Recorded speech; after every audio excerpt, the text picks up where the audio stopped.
আসসালামু আলাইকুম প্রিয় দর্শক। একটা খবর আজকে দেখে অত্যন্ত অন্যরকম একটা অনুভূতি হলো। সে খবরটা হচ্ছে যে প্রিয় নায়ক সালমান শাহ আজকে প্রায় ৩০ বছর হয়ে গেছে যে মারা গেছে ১৯৯৬ সালে।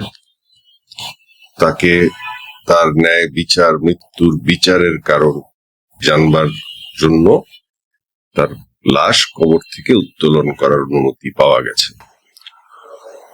৩০ বছর পর কবরে লাশ কতটুকু থাকে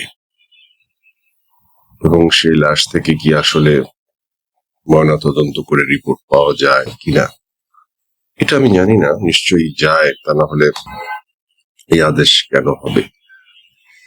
কিন্তু আমি একটু অন্য দৃষ্টিকোণ থেকে ভাবছি যে মানুষটা মরে গিয়েও বাঁচতে পারলো না। আজকে আমরা তার ভক্তরা যখন দেখব যে তার লাশটা ৩০ বছর পর কবর থেকে উত্তোলন করা হচ্ছে, ময়নাতদন্তের জন্য নিয়ে যাওয়া হচ্ছে, আবার পুনরায় তার দেহের বিশেষ অংশ বা যা আছে তা আবার মাটিতে রাখা হচ্ছে, এটা দেখতে ভক্তদের কতটুকু ভালো লাগবে আমি জানি না। কিন্তু এই ঘটনার মধ্যে থেকে যদি কোনো নতুন তথ্য বেরিয়ে আসে, তার মৃত্যু নিয়ে রহস্যের উন্মোচন হয়, তাহলে তো অবশ্যই এটা একটা বিশাল ব্যাপার। একটা মানুষ মারা গেল, এত বড় সুপারস্টার, আমরা জেনে আসলাম আত্মহত্যা আত্মহত্যা আত্মহত্যা। এখন যদি আমাদের জানতে হয় সত্যিকার অর্থে আত্মহত্যা না, সেটা খুন, তাহলে সেটা কতটুকু মারাত্মক আঘাত করবে বাংলাদেশের প্রতিটি মানুষকে, সালমান শাহ ভক্তদেরকে। যাক, বিচারের প্রয়োজন অবশ্যই আছে, সত্য জানার অধিকার বাংলাদেশের মানুষের আছে, সালমান শাহ প্রেমীদের আছে এবং তার পরিবারের আছে। সবচেয়ে বড় কথা হচ্ছে পরিবারের থেকেই এই আবেদন এবং উদ্যোগ। তো অ্যাটলিস্ট একটা সত্য তো জানা যাবে।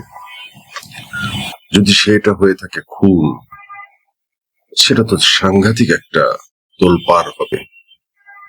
আর যদি সেটা হয়ে থাকে সত্যি আত্মহত্যা, তাহলে মানুষটার এই দেহ বিশেষ কবর থেকে এনে ময়নাতদন্ত করে আবার কবর দেওয়ায় জানি না তার আত্মা কতটুকু কষ্ট পাবে।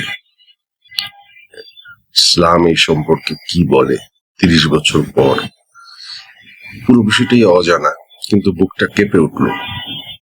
সালমান শাহর সাথে আমার একটা স্মৃতি আছে, আমি সেই স্মৃতিটা শেয়ার করতে অনেক সময় একটা ছবি পোস্ট করি, যেটা সালমান শাহ মৌসুমীর মাঝে আমি দাঁড়ানো শ্যামলীর একটি বাসায় স্নেহ ছবির শুটিং এর সময়।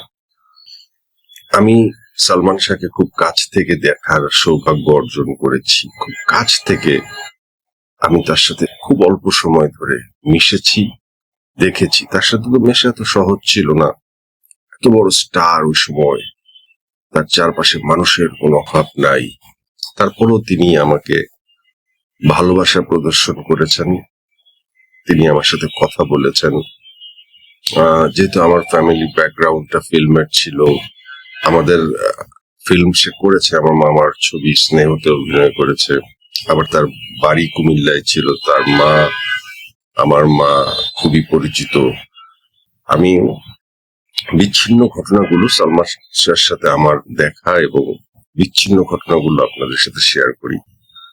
আমার কাছে মনে আছে আমি সালমান শাহকে দেখতে হাসপাতালে গিয়েছিলাম একবার, সে মাথা ঘাড়ে আঘাত পেয়েছিল শুটিং করতে গিয়ে।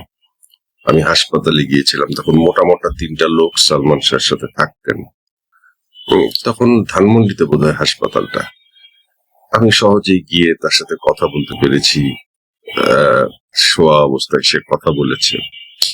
কত বড় হতে পারে একজন তারকা সেই সময়। আমি প্রথম সালমান শাহর হাতে মোবাইল ফোন দেখছি, বিশাল বড় কর্ডলেস ফোনের মতো। তখন 1.5 লক্ষ টাকার দাম ছিল, সিটি সেলের। তার গাড়িটা আপনারা সবাই জানেন, সে গাড়িটা দেখেছি আমি, গাড়ির দরজাগুলো উঠে যেত। আবার আমি তাকে প্রথম অবস্থায় যখন স্নেহ ছবি শুটিং করে, তখন তাকে খুব সাধারণ একটি টয়োটা এসি লিমিটেডও না, টয়োটা 100 গাড়ি চালিয়ে এফডিসি আসতে দেখেছি। আমি স্নেহ ছবির বিভিন্ন শুটিং এ যখন আমি গিয়েছি, আমি 2টি গানের শুটিং এ ছিলাম। একটি হচ্ছে চিঠি লিখলাম ও লিখলাম তোমাকে, পরে জবাব দিও আমাকে। সেই ছবির শুটিংটা একটা সন্ধ্যায় এফডিসির ঝর্ণা স্পটে হয়েছিল, সেই শুটিং এ আমি উপস্থিত ছিলাম। আরেকটা হচ্ছে মৌসুমী সালমান শাহর একটা র্যাপ গান ছিল স্নেহ ছবিতে, আজ তোকে ভাগে পেয়ে ছাড়বো না তো, ভালোবেসে কারো কাছে হারবো না তো, আসে যদি তোর ভাই কোনো মাস্তান, ছুরি দিয়ে ভুড়ি কেটে নিয়ে নেব জান। খুব সুন্দর একটা গান ছিল। এনিওয়েজ, আমার একটা বাটিক শার্ট ছিল। আমার বোন ইন্দোনেশিয়াতে থাকতো বলে আমি ইন্দোনেশিয়ায় যেতাম, এবং একটা এক্সক্লুসিভ বাটিক শার্ট আমার দুলাভাই আমাকে প্রেজেন্ট করেছিল। ওই বাটিক শার্টের একটা গল্প আছে। সেই বাটিক শার্টটা পরে আমি একদিন বনানীতে দাঁড়িয়েছিলাম। একজন মানুষ এসে আমাকে বললো যে এই শার্টটা কি দেওয়া যায় কোনোভাবে। উনি একজন গার্মেন্টস এর মালিক। আমরা এই শার্টটা কিনে নিতে চাই অনেক দাম দিয়ে। মানে অনেক একটা এক্সক্লুসিভ শার্ট আমার ছিল। তো আমি ঠিক এই শার্ট পরে সালমান শাহর কাছে একবার যাওয়ার পরে সালমান শাহ শার্টটা দেখে খুব পছন্দ করেছিলেন। আমি আমার দুলাভাইকে দিয়ে সেম এরকম একটি শার্ট সালমান শাহর জন্য ইন্দোনেশিয়া থেকে এনে আমি তাকে গিফট করেছিলাম। আমি তার স্কাটনের বাসায় গিয়েছিলাম, সে বাসায় ছিল না, রিসেপশনে রেখে দিয়ে আসছিলাম। তখন তো ফোনের যোগাযোগটা এরকম ছিল না। এই ঘটনার বোধহয় 15 দিন কে 20 দিন পরেই এই মৃত্যুটা হয়ে গেছে। আমি জানি না, সালমান শাহর কাপড় অনেক কালেকশনে আছে, সেই কালেকশনে যদি কোনো বাটিক শার্ট পাওয়া যায়, ওই শার্টটা আমার দেয়া। সো সালমান শাহকে আমি গাড়ি কিনতে যেতে দেখেছি ডন ভাইয়ের সাথে। আমি দেখতাম যে উনি গাড়ি কিনতেন, নতুন নতুন গাড়ি ব্যবহার করতেন। হি ওয়াজ রিয়েল হিরো, ট্রিমেন্ডাস হিরো। আমরা সালমান শাহর মৃত্যুর বিচার চাই। যদি সেটা মৃত্যু হয়ে থাকে সেটা জানার, হত্যা হয়ে থাকে সেটা জানার অধিকার আমাদের আছে। কিন্তু যেটা হত্যা না হয়ে যদি ঘটনাটা আত্মহত্যাই হয়, তার আত্মা জানি কত কষ্ট পাবে কবর থেকে উঠাবার কারণে। কিন্তু একটা বিষয় তো সমাধান হবে, সেই সমাধানটা আমরা চাই। আমরা জানতে চাই সালমান শাহর সাথে আসলে কি হয়েছিল। এত বড় তারকার সাথে 96 সালে বা তার ছোট্ট ক্যারিয়ারে কত বড় ঘটনা ঘটে গিয়েছিল, যার জন্য তার এই অকাল মৃত্যু। সালমান শাহর সকল ভক্তরা অধীর অপেক্ষায় আছে। সালমান শাহ আমাদের দেশে একজন নায়ক, মান্না আমাদের দেশে একজন নায়ক, রাজ্জাক ছিলেন একজন, হয়তো শাকিব খানও একজন। ভিডিওটি দেখছেন মিস্টার কুকিজের সৌজন্যে।